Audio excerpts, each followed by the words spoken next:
O chaveiro que caiu do bolso da babá tinha um formato muito familiar para Erin, um lagarto rosa. No entanto, Erin não associou o objeto a ela. Pegou a peça do chão e informou a babá que havia caído, elogiando o chaveiro e dizendo que era muito bonito. A moça rapidamente tomou o objeto de sua mão, o que fez Erin imaginar que devia ser algo muito importante para ela. A babá agradeceu por Erin ter pegado o chaveiro e prometeu tomar mais cuidado com seus objetos de agora em diante. Olá, eu sou a Cici, e esse é o Portal Panhuar. Como vocês estão hoje, viajantes? Descansados? Estamos trabalhando muito para guiá-los toda semana para os mundos que vocês mais curtem. E hoje continuaremos nossa viagem para o mundo de Erin. E para a felicidade da maioria, não será o final da temporada hoje. Confundimos o número de capítulos, teremos mais uma viagem para lá. Deixa o like no início, comentem muito. Vamos engajar nosso portal. Não esqueçam de dar uma conferida nos nossos links da Amazon, tá bom? Vamos, porque o portal abrirá, hein?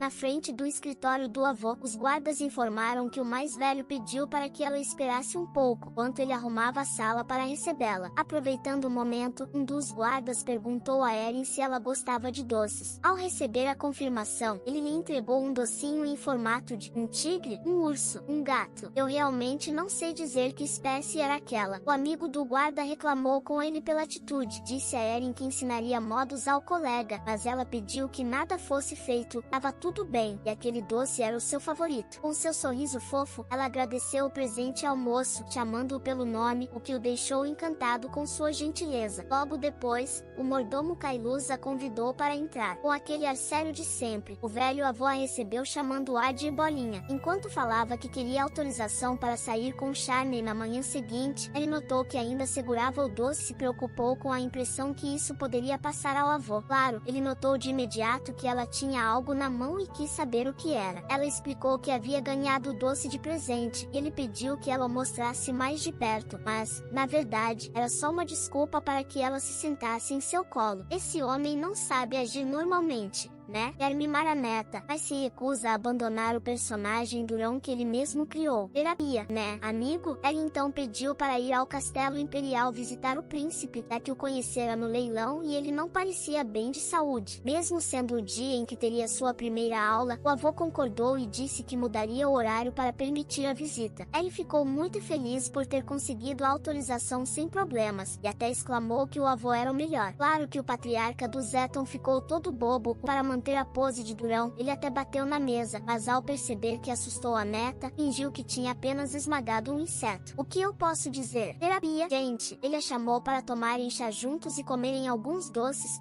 o que Erin imediatamente associou à sua vida de funcionária em uma empresa, onde era obrigada a tomar chá ou outra bebida com o chefe após o expediente. Não tinha como recusar, mostrando que realmente ninguém se salva nessa família. Todos parecem ter uma obsessão peculiar por Erin. Charney finalmente finalizou sua obra-prima, o urso de pelúcia em formato de lagarto rosa. Ela estava orgulhosa de si mesma, pois havia se dedicado ao máximo desde o dia em que fugiu da mansão para criar uma pelúcia que se parecesse o máximo possível com sua prima. Ela só esperava que ela estreasse no mundo social para, então, vender pelúcias dela para todo mundo. A intenção de Charney era que as pessoas tratassem sua querida prima como uma garotinha adorável, pois, naquele mundo, os metamorfos são frequentemente maltratados, vistos apenas como animais de estimação e não como pessoas. Charney queria que as pessoas vissem Erin como algo além de um simples metamorfo, e não queria que a temessem ou a odiassem. Charney recordou a primeira vez que viu a prima. Ela achou a menina mais bonita que já tinha visto.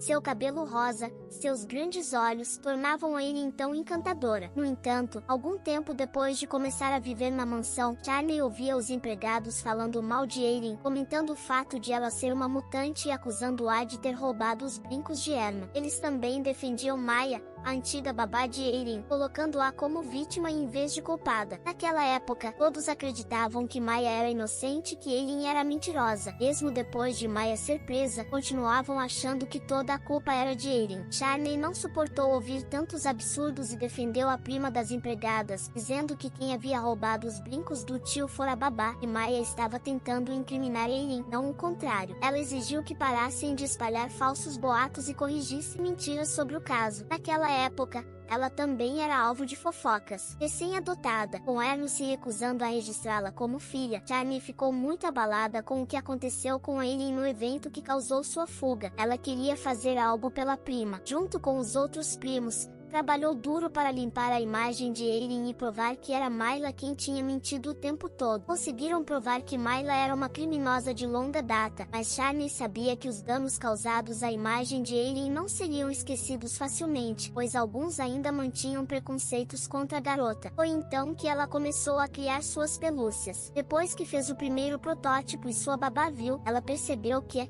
através daquelas pelúcias, poderia mostrar a todos o quão adorável sua prima era. Aos poucos, começou a fazer chaveiros de pelúcia de Aileen, deu um para sua babá, e logo outras empregadas acharam fofo e quiseram também. Assim, suas pelúcias foram sendo introduzidas pouco a pouco, que causou uma pequena mudança dentro da mansão Ethan. De besta estúpida, Aileen passou a ser vista como um lagarto fofo e adorável. Sem perceber, Charney acabou criando um negócio clandestino dentro da mansão, daí a reação nervosa da empregada quando Aileen viu o chaveiro. Os produtos eram um segredo. Agora, não era só Charney que criava coisas de Aileen, outros empregados também começaram a mostrar suas habilidades e criar outros itens da garota. Até inventaram o desafio da Aileen. Vários produtos, feitos com os mais diversos materiais, começaram a surgir. O negócio ficou tão grande que se expandiu para fora do território Ethan, chegando à área metropolitana. Com o tempo, todo o império tinha produtos clandestinos da Aileen Lagarto. Charney não sabia, mas sua ideia havia rompido a bolha. Depois do retorno de Aileen, o momento de comer com os irmãos e a prima virava uma verdadeira disputa.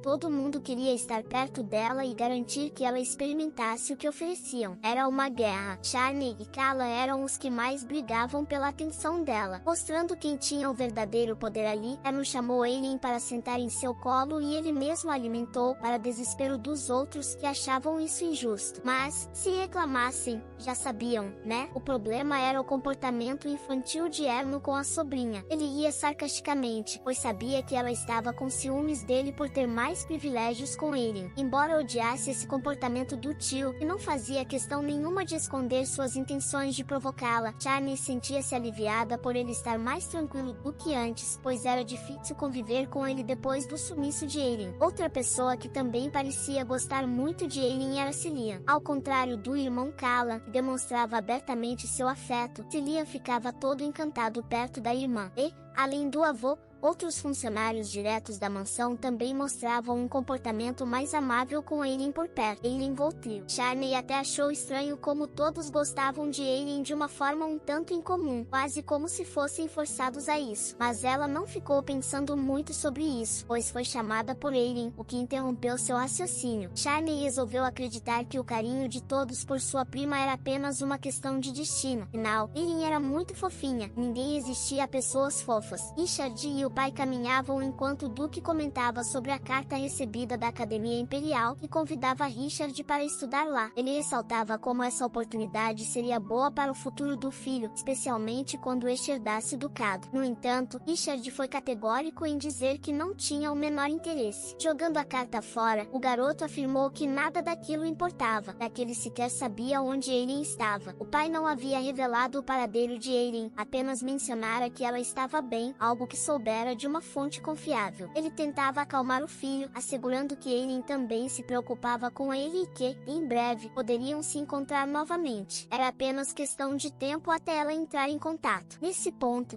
eu preciso criticar a Aileen. Ela sabe que Richard é um garoto carente, e a vê como família. Tudo bem ela não querer ficar perto de alguém tão obsessivo, e entender que ele talvez seja um dos futuros pares românticos de sua prima, como era na novel que lia. Mas sumir sem dar notícias, não mandar uma carta sequer, depois de prometer que seriam família? Aileen vacilou feio. Responsabilidade afetiva. Filha, cadê? Richard aceitou as palavras do pai, sendo que, se ele mesmo demorou 10 anos para encontrar a família, meio ano não seria nada até ela voltar. Confiava que Aileen não quebraria a promessa feita a ele. Quando o pai perguntou que promessa era essa, ou talvez de serem amigos para sempre, teve uma surpresa nada agradável ao ouvir Richard responder que a promessa era de casamento. Não sei quando ela te prometeu isso, seu pequeno mentiroso. Acontece que Richard confundiu a ideia de ser família e com a de casamento. O pai tentou explicar que ele estava interpretando tudo errado, mas, Exibindo um olhar de lunático, Richard perguntou se o pai estava dizendo que não permitiria o casamento. Para não se complicar com o filho, o duque fingiu que estava tudo bem e até concordou com a ideia absurda. Vai vendo. Na manhã seguinte, Erno estava diante da carruagem que levaria Eileen e Charney ao Palácio Imperial. Charney pensou,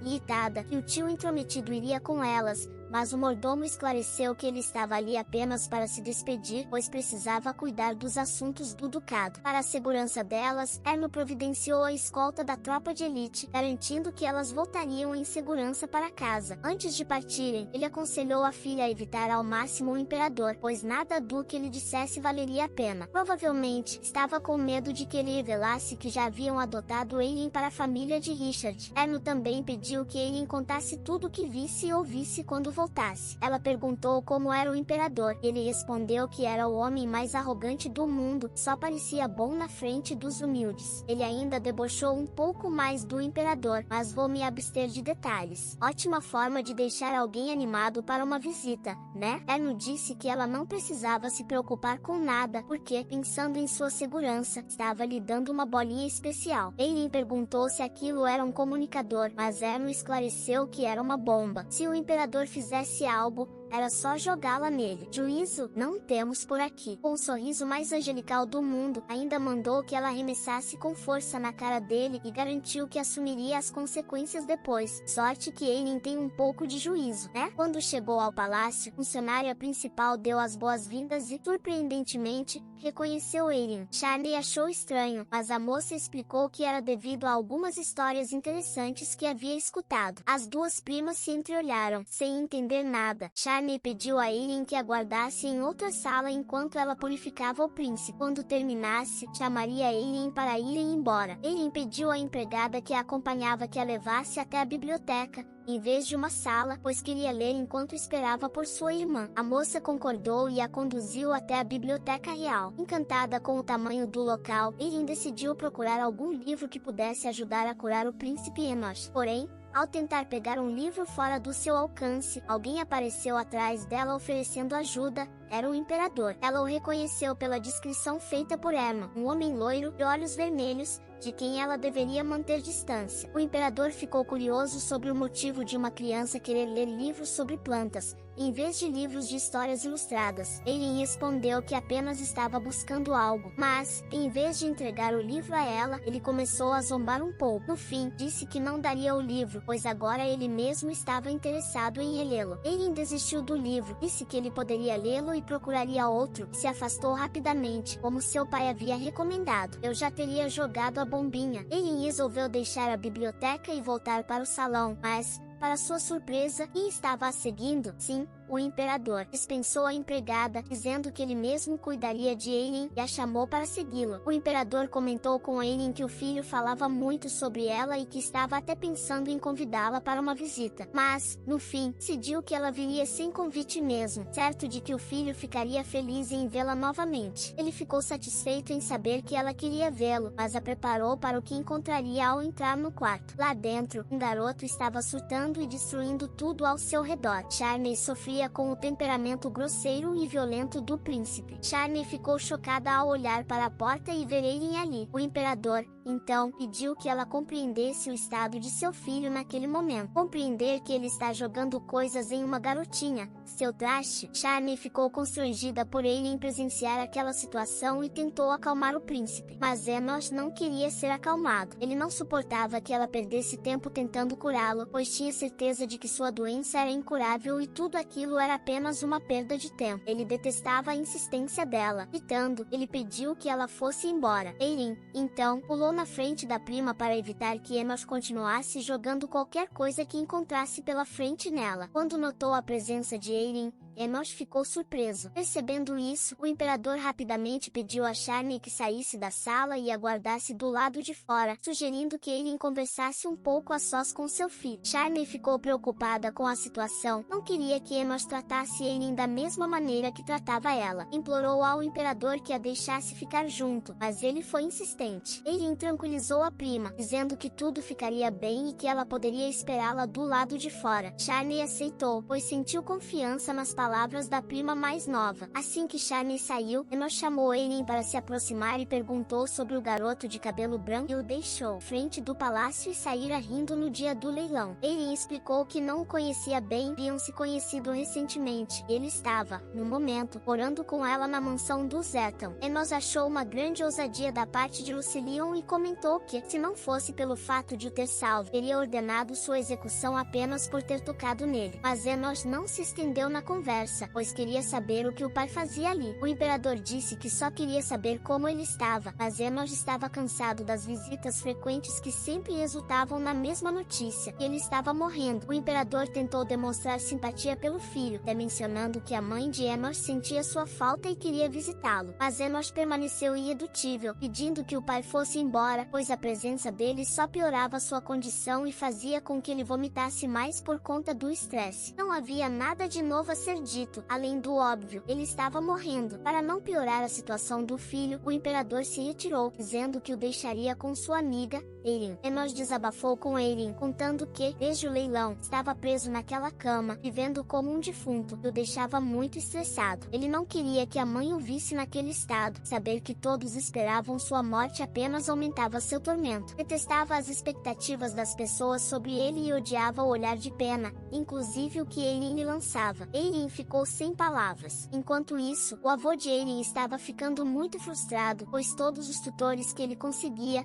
de repente, desistiam, o que fazia com que Eileen não conseguisse ninguém para lhe ensinar etiqueta nobre. O mordomo encontrou um candidato disponível. Era jovem, mas conhecido como um gênio para sua idade e com experiência em ensinar várias famílias nobres. Ele tinha uma boa recomendação, e o avô de Eileen não teve outra escolha senão contratá-lo. Conseguem adivinhar quem é esse garoto? Nossa viagem termina aqui. O que vocês acham sobre o comportamento de Eileen com o Richard? Concordam que ela está sendo insensível com o pobre garoto obcecado? Deixe sua opinião nos comentários. Nos vemos no próximo domingo. Conto com vocês. Bye bye.